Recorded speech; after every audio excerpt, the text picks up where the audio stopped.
How's it going, guys? I've been watching the new Attack on Titan recently, along with the rest of the world and most likely all of you.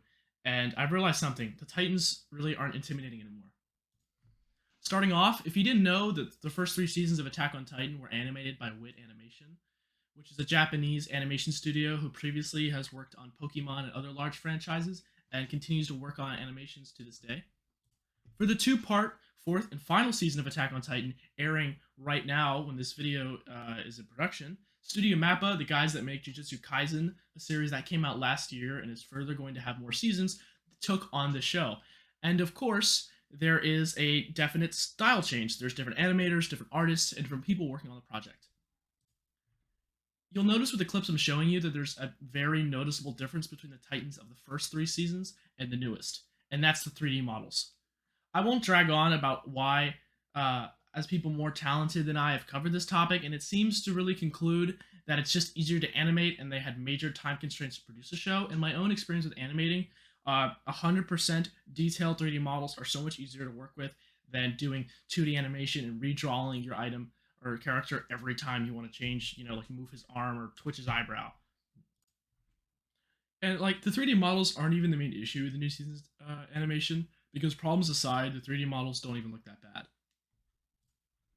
Part of the appeal of Attack on Titan, as it has been from the start, are the Titans. Hell, I mean, the show is called Attack on Titan. And I've come to believe that Studio Mappa has messed up the core reasons of what makes them so intimidating.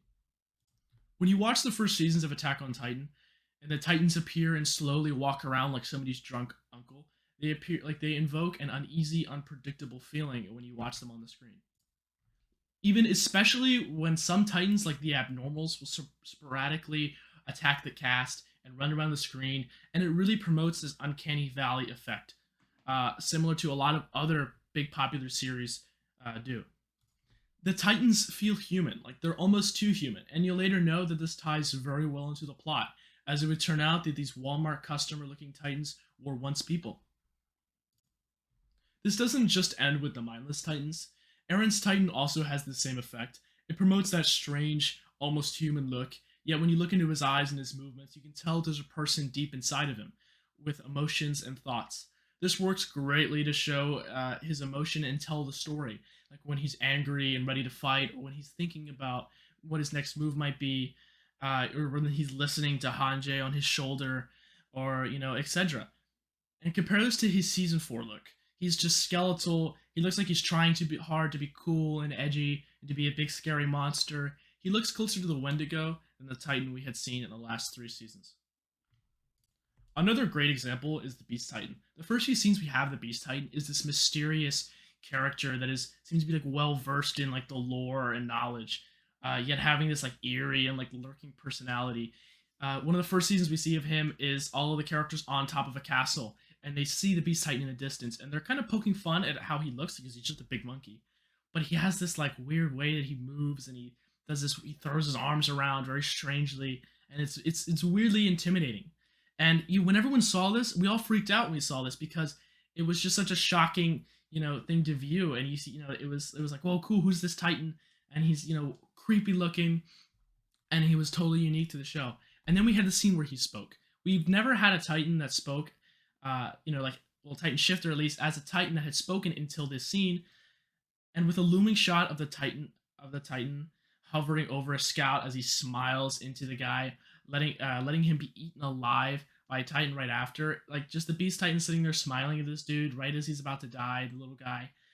It's just such a great delivery by the animators, and it's done so well. And you can see that right now as I'm showing you, like just that smile is just, it's just so expressive and just shows the character of Zeke and the heart of the show really as well. And compare this to season 4, where he constantly has one expression and his mouth barely moves when he speaks and just exposes his triangle teeth 90% of the time. He literally looks like a Gmod player model, and it's just so like visually boring to look at. A great comparison is Five Nights at Freddy's. Take what you will aside, the first game in the series is heavily inspired off of real life animatronics, like the ones at Chuck E. Cheese, pulling on that same uncanny valley effect. Like you're supposed to think it looks fine because you trust the Chuck E. Cheese animatronics because they're just animatronics, but you know that something's off because these guys are out to kill you, and their blank stares and and just how normal they look, but strangely off. it works so well in the game to invoke fear. And this is exactly akin to the Titans in 1 through 3, like I explained earlier. This expertly builds tension. Both series use that and create fear in different ways. In season 1 through 3 of AOT, characters mock the Titans' human like appearance, later regretting that as the Titans mindlessly chewed down on them like a pack of fries on My 600-Pound Life.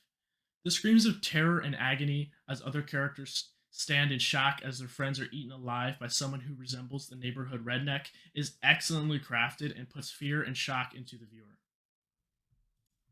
Going back to FNAF and AOT, you have the fourth game of FNAF's franchise, where it takes place at the home of the character, where the eerie animatronics are replaced with just these edgier versions of themselves, filled with teeth, worn down, and weirdly fat, to artificially look scarier. This doesn't like it doesn't work to put fear into people, and feels remarkably similar to what Mappa did with Aaron and the Beast Titan. They just feel like they're just trying to artificially put fear into you, and it really just doesn't it doesn't invoke that same sense of fear that's built up by the story and the tension. It just feels like they're artificially just trying to make them look scary or intimidating. And this doesn't really work, I feel like. It doesn't make them feel creepy. It just makes them feel like, every other movie monster. It makes them look like a Godzilla villain. And it's not what the show, I feel like, what the show's about. Because the show's about humanity. And it's about, what we do to each other. Not, having some big giant monster that's going to rip our faces off. All in all, though, Map is doing a great job with the season. It definitely does make a lot of improvements over Wit. Even with all the problems that I've described in this video, it's still a very visually impressive show, even if it looks like a PS3 cutscene.